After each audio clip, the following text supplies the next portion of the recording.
നമസ്കാരം. മലയാളി വാർത്തയിലേക്ക് സ്വാഗതം. പശ്ചിമേഷ്യൻ സംഘർഷത്തിൽ പുതിയ വഴിത്തിരിവ്.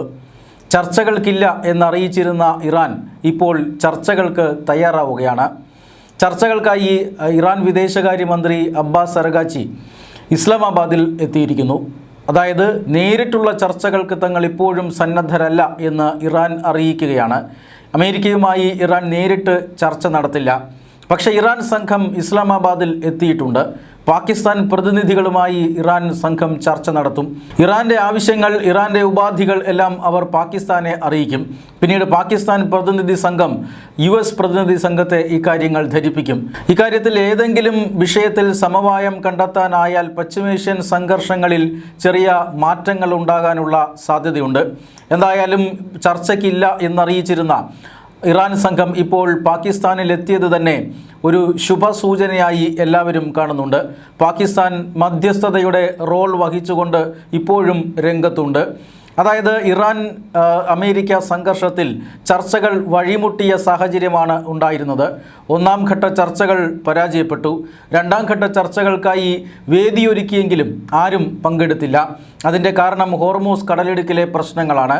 ഹോർമൂസ് കടലിടുക്കിൽ അമേരിക്ക വലിയ സൈനിക വിന്യാസം നടത്തുകയും ഇറാൻ്റെ തുറമുഖങ്ങളെ ഉപരോധിക്കുകയും ചെയ്തിരുന്നു.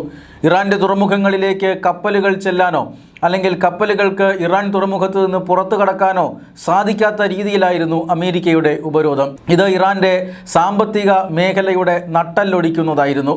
ഈ ഉപരോധം അവസാനിപ്പിക്കണമെങ്കിൽ ഇറാൻ ചർച്ചയ്ക്ക് വരണമെന്നും സമാധാന കരാറിൽ ഒപ്പിടണമെന്നുമാണ് അമേരിക്ക പറഞ്ഞത്. എന്നാൽ ലെബനനും ഇസ്രായേലും തമ്മിലുള്ള വെടിനിർത്തൽ പ്രാബല്യത്തിൽ വന്നതോടുകൂടി ഹോർമൂസ് കടലിടുക്ക് ഇറാൻ തുറന്നതാണ്. പക്ഷേ അമേരിക്കയുടെ ഈ ഉപരോധം കാരണം അവർ ഹോർമൂസ് കടലിടുക്ക് വീണ്ടും അടച്ചു. അമേരിക്ക ഉപരോധം തുടർന്നാൽ ഹോർമൂസ് കടലിടുക്ക് സ്തംഭിപ്പിച്ച് ലോകമെമ്പാടുമുള്ള എണ്ണ നീക്കത്തെ ഞങ്ങൾ തടസ്സപ്പെടുത്തും എന്നായിരുന്നു ഇറാൻ്റെ വാദം. ഉപരോധം അവസാനിപ്പിച്ചാൽ മാത്രമേ ചർച്ചകൾക്കുള്ളൂവെന്നും ഇറാൻ അറിയിച്ചിരുന്നു. കാരണം അത്രമാത്രം ഇറാനെ ഈ ഉപരോധം പ്രതിസന്ധിയിലാക്കിയിരുന്നു.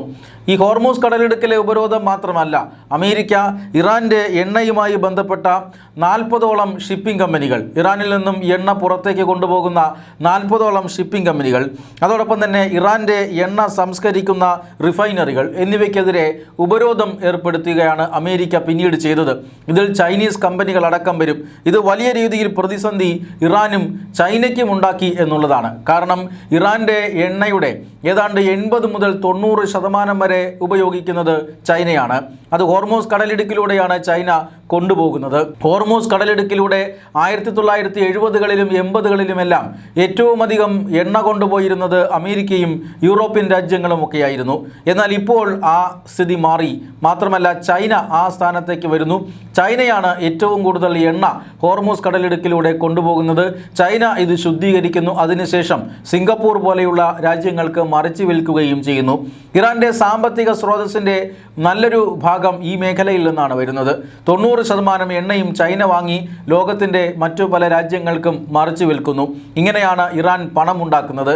എന്നാൽ അമേരിക്കയുടെ ഈ ഉപരോധം ഈ വരവിനെ, പണത്തിൻ്റെ വരവിനെ വല്ലാതെ തടഞ്ഞു. ഇറാന് പണം ലഭിക്കാത്ത ഒരു സാഹചര്യമുണ്ട്. മാത്രമല്ല ചൈനയ്ക്ക് തങ്ങളുടെ ആവശ്യത്തിന് എണ്ണ ലഭിക്കാതെ വരുന്ന സാഹചര്യവുമുണ്ട്. ഇത് ചൈനയിൽ നിന്നും ഇറാൻ്റെ എണ്ണ വാങ്ങിയിരുന്ന മറ്റു പല രാജ്യങ്ങളെയും പ്രതിസന്ധിയിലാക്കുന്നുണ്ട്. ഇങ്ങനെ വലിയ പ്രതിസന്ധി, വലിയ സമ്മർദ്ദമാണ് ഹോർമൂസ് കടലിടുക്കിലെ അമേരിക്കൻ ഉപരോധം വരുത്തി വച്ചിരിക്കുന്നത്. ഒരുപക്ഷെ ഇതാകാം ഇറാനെ വീണ്ടും ചർച്ചയ്ക്ക് പ്രേരിപ്പിച്ചിരിക്കുന്നത്. ഉപരോധം അവസാനിപ്പിക്കാതെ ചർച്ചയ്ക്ക് ഞങ്ങളില്ല എന്ന് ഇറാൻ നേരത്തെ പറഞ്ഞതിൽ നിന്നും ഇപ്പോൾ അഭിപ്രായ വ്യത്യാസം ഉണ്ടായിരിക്കുന്നു. നേരത്തെ ഇറാൻ ഭരണകൂടത്തിലും അത്തരത്തിലുള്ള അഭിപ്രായ വ്യത്യാസം ഉണ്ടായി. ഇറാൻ പ്രസിഡന്റ് ചർച്ചകൾക്കുള്ള സാധ്യതകൾ തള്ളിക്കളയാതിരുന്നപ്പോൾ യാതൊരു തരത്തിലും ഉപരോധം അവസാനിപ്പിക്കാതെ ചർച്ചയില്ല എന്നാണ് IRGC പറഞ്ഞിരുന്നത്. ഇത് ഇറാൻ്റെ നേതൃത്വത്തിലുള്ള അഭിപ്രായ വ്യത്യാസം ഇറാൻ 2 തട്ടിലായി കഴിഞ്ഞു എന്നതിൻ്റെ സൂചനയാണ്. കാര്യങ്ങൾ ഇപ്പോൾ അമേരിക്കയുടെ വഴിക്ക് തന്നെയാണ് പോകുന്നത്. അതായത് സമ്മർദ്ദം ശക്തമായതോടുകൂടി ഹോർമൂസിലെ ഉപരോധം അത് വലിയ സമ്മർദ്ദമാണ് ഇറാനിലും ചൈനയിലുമൊക്കെ ഉണ്ടാക്കിയിരിക്കുന്നത്. അതുകൊണ്ട് തന്നെ ഇറാൻ നേരത്തെയുള്ള കടുംപിടുത്തം മാറ്റിവെച്ച് ചർച്ചയ്ക്ക് തയ്യാറാവുകയാണ്. അങ്ങനെയാണ് വിദേശകാര്യ വിദേശകാര്യമന്ത്രി, ഇറാൻ്റെ വിദേശകാര്യമന്ത്രി പാകിസ്ഥാനിലെത്തിയത്. പാകിസ്ഥാനിൽ വെച്ചിട്ട് നേരിട്ട് ചർച്ചയ്ക്കില്ലെങ്കിലും പാകിസ്ഥാൻ പ്രതിനിധികളോട് ഇറാൻ അവരുടെ കാര്യങ്ങൾ പറയും. പാകിസ്ഥാൻ പ്രതിനിധികൾ US പ്രതിനിധി സംഘത്തോട് ആ കാര്യങ്ങൾ ഉന്നയിക്കുകയും ചെയ്യും. ഇരുവരും ചർച്ച ചെയ്ത് സമവായമുണ്ടായാൽ തീർച്ചയായും അവിടെ ഒരു സമാധാനത്തിനുള്ള വഴി തെളിയുമെന്ന കാര്യത്തിൽ തർക്കമൊന്നുമില്ല. താൽക്കാലിക വെടിനിർത്തലാണ് ഈ പശ്ചിമേഷ്യൻ സംഘർഷത്തിനിടയിൽ അമേരിക്ക പ്രഖ്യാപിച്ചിരുന്നത്. ഈ ഏപ്രിൽ മാസം 22 വരെയായിരുന്നു വെടിനിർത്തൽ. പക്ഷേ പാകിസ്ഥാൻ്റെ അഭ്യർത്ഥന മാനിച്ച് പാകിസ്ഥാൻ പ്രധാനമന്ത്രി ഷഹബാസ് ഷെരീഫും പാകിസ്ഥാൻ്റെ പട്ടാള മേധാവി അസീം മുനീറും അഭിപ്രായപ്പെട്ടതനുസരിച്ച്, അല്ലെങ്കിൽ അവരുടെ അഭ്യർത്ഥന മാനിച്ചുകൊണ്ട് ഒരിക്കൽ കൂടി ഈ വെടിനിർത്തൽ കരാർ നീട്ടുന്നു എന്നാണ് അമേരിക്കൻ പ്രസിഡന്റ് ഡൊണാൾഡ് ട്രംപ് പറഞ്ഞത്. അങ്ങനെ വെടിനിർത്തൽ കരാർ നീട്ടിയെങ്കിലും ഉടൻ തന്നെ ഇറാൻ ചർച്ചയ്ക്ക് വരണമെന്നും സമാധാന കരാറിലേക്ക് എത്തണമെന്നുമാണ് അമേരിക്ക ആവശ്യപ്പെട്ടത്. ഇല്ല എങ്കിൽ ഉപരോധം വീണ്ടും കടുപ്പിക്കും, മാത്രമല്ല ആവശ്യമെങ്കിൽ ആക്രമണവും നടത്തും എന്നാണ് അമേരിക്കയുടെ അഭിപ്രായം.